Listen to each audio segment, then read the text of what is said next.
Bienvenue à tous. Je le disais tout à l'heure dans le titre, 47 États membres du Conseil des droits de l'homme des Nations Unies viennent d'ouvrir la voie à une enquête sur les exactions et crimes de guerre commis dans l'Est de la RDC. Une victoire diplomatique pour la RDC et un soulagement, surtout pour les proches des victimes et concitoyens qui portent encore les stigmates de la guerre d'agression rwandaise. Le ministre de la Communication et Médias, Patrick Mouyaya, a porté la voix de la RDC. On en parle à travers ces reportages signés. Gaëtan Magala nous suivait. Puis-je considérer que le projet de proposition A/HRC/S37/L1 tel qu'il a été présenté peut être adopté sans vote? Il en est ainsi décidé. Merci. Une victoire de plus pour la RDC dans cette guerre d'agression imposée par le Rwanda, mais aussi une reconnaissance par la communauté internationale des tueries commises dans le Nord Kivu.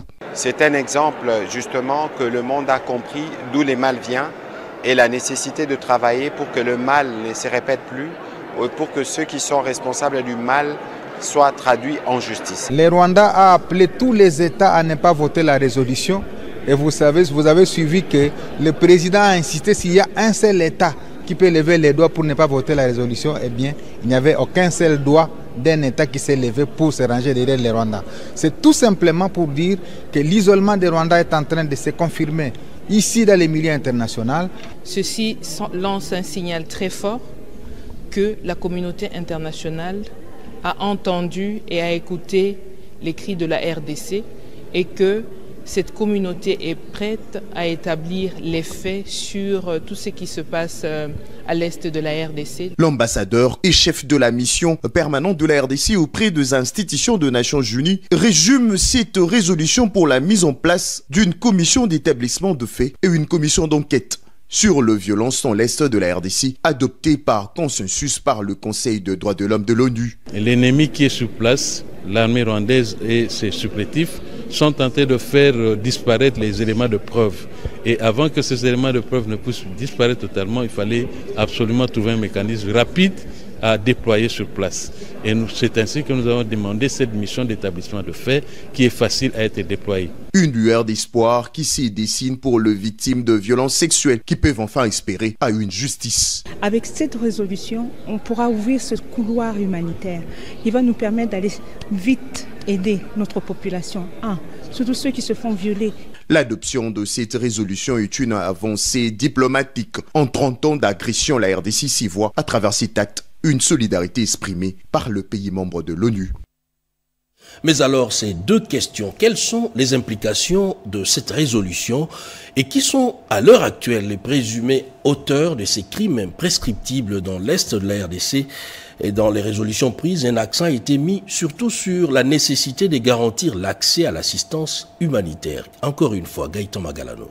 Les soutiens du Rwanda au M23, documentés à plusieurs reprises, y compris par les groupes d'experts mandatés par les Conseils de sécurité des Nations Unies, a alimenté la violence dans l'Est de notre pays depuis plus de 30 ans, exacerbant la guerre pour des raisons liées à l'exploitation de ressources minières stratégiques de la République démocratique du Congo.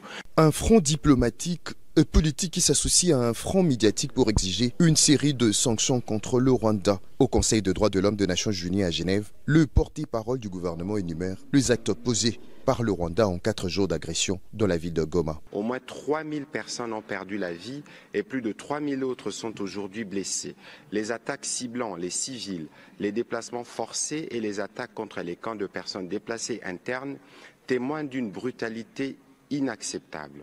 C'est une situation qui est vraiment insupportable et que notre souveraineté soit bafouée. Alors nous sommes venus ici pour demander à ce que les pays membres disons, des Nations Unies, surtout ici au Conseil des droits de l'homme, prennent des mesures pour terminer cette guerre. Une guerre économique imposée à un peuple martyr depuis 30 ans. La délégation congolaise demande au Conseil de tenir le Rwanda comme responsable de ces crimes de guerre et de crimes contre l'humanité.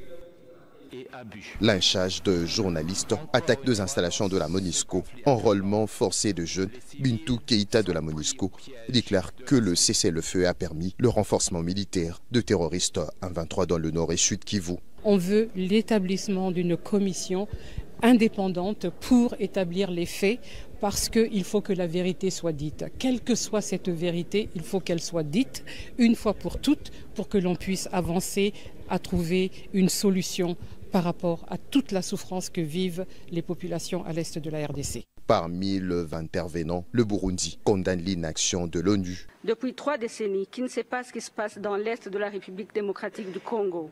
Certains d'entre nous n'ont-ils pas fait le choix de détourner le regard de la souffrance que vit la population congolaise? Pas un seul centimètre ne sera cédé. La RDC utilise tout le front pour mettre fin à cette aventure rwandaise de mauvais goût qui a coûté la vie à plus de 12 millions de Congolais.